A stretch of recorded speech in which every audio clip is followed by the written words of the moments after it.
বন্ধুরা, মুচমুচে পনির cheese ball কেমনভাবে তৈরি করে এবং পারফেক্টলি সিমুই কেমনভাবে তৈরি করে, তো আজকে আমি তৈরি করে দেখাবো। তো আমি এখানে 300 গ্রাম আমি একদম ক্রিমি পনিরটা আমি নিয়ে নিয়েছি। পনিরটাকে আমি গ্রেটারের সাহায্যে গ্রেট করে নিয়েছি। পরিমাণ মতন লবণ আমি এর সঙ্গে ব্যবহার করলাম, কিছুটা অর্গ্যানিক দিয়ে দিয়েছি এবং কিছুটা যে গোলমরিচ হয় সেটা আমি গুঁড়ো করে দিয়ে দিচ্ছি। পরিমাণ মতন কুচানো পেঁয়াজ আমি দিয়ে দিয়েছি এবং তার সঙ্গে একটু কাঁচা লঙ্কা কুচি করে দিয়েছি। তো সমস্ত উপকরণগুলো এভাবে ভালোভাবে একটু হাত দিয়ে একটু চেপে চেপে এভাবে মেশাতে হবে, যাতে কোনো দলা দলা অংশ না থাকে। তারপরে একটা এভাবে হাতের সাহায্যে একটা লুচির মতন তৈরি করে নিতে হবে এবং কিছুটা মোজারেলা চিজ এতে দিয়ে দিতে হবে, মাঝখানে স্টাফিং করে এভাবে মুড়ে দিতে হবে এবং হাতের সাহায্যে একদম পুরো গোল বল তৈরি করে নিতে হবে। আমি যেভাবে তৈরি করছি দেখুন। তো গোল বলগুলো আমার এখানে তৈরি হয়ে গেছে। আর একটা ঘোল বানানোর জন্য কিছুটা কর্নফ্লেক্স এবং কিছুটা ময়দা আমি নিয়ে নিয়েছি। তো পরিমাণ মতন জল দিয়ে একটু লবণ দিয়ে ভালোভাবে একটা ঘোল বানিয়ে নিতে হবে এবং ওই ঘোলে ওই বলটাকে ভালোভাবে ডুবিয়ে দিতে হবে এবং স্টাফিংয়ের জন্য তারপরে এর গায়ে যে কর্নফ্লেক্স আমি লাগিয়ে নিয়েছি পুরোপুরি। এবার সমস্ত বলগুলো তৈরি করে নিয়ে একদম ফুটন্ত তেলে এভাবে 5 থেকে 6 মিনিট ভাজতে হবে ভালোভাবে।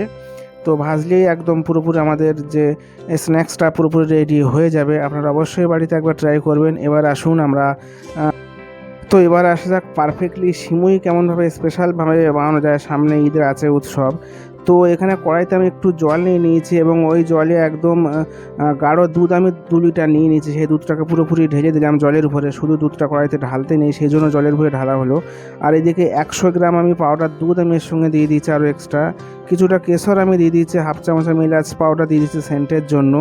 তো সমস্ত উপকরণগুলো ভালোভাবে মানে মেশাতে হবে, মানে আঁচটাকে একটু হাই ফ্লেমে এটাকে 2 থেকে গরম করতে হবে। অন্যদিকে কড়াইতে আমি একটু ঘি দিয়ে দিয়েছি এবং কিছুটা ড্রাই ফ্রুটস আমি কেটে নিয়েছিলাম। ড্রাই ফ্রুটগুলো আমি ভিজিয়ে তারপরে কেটে নিয়েছি। তো এটাকে একটু শ্যালো ফ্রাই করে নিতে হবে, হালকা রোস্ট করতে হবে, খুব ডিপ ফ্রাই করলে হবে না।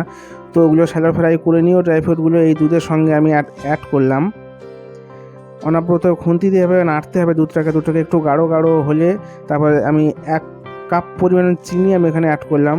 মিষ্টিটা আপনারা নিজেদের পছন্দ মতন অবশ্যই দেবেন। আর এদিকে ওই কড়াইতে আরও 1 চামচ ঘি আমি দিয়েছি এবং কিছুটা আমি এখানে 250 গ্রাম সিমুই আমি নিয়ে নিয়েছি, বাজারে যে খোলা সিমুইটা পাওয়া যায় সেটা। তো এই সিমুইটাকে একটুভাবে ভালোভাবে ওটা ভেজে নিতে হবে লাল লাল করে। তারপরে ওটাকেও দুধের উপরে এভাবে ভালোভাবে ঢেলে দিতে হবে।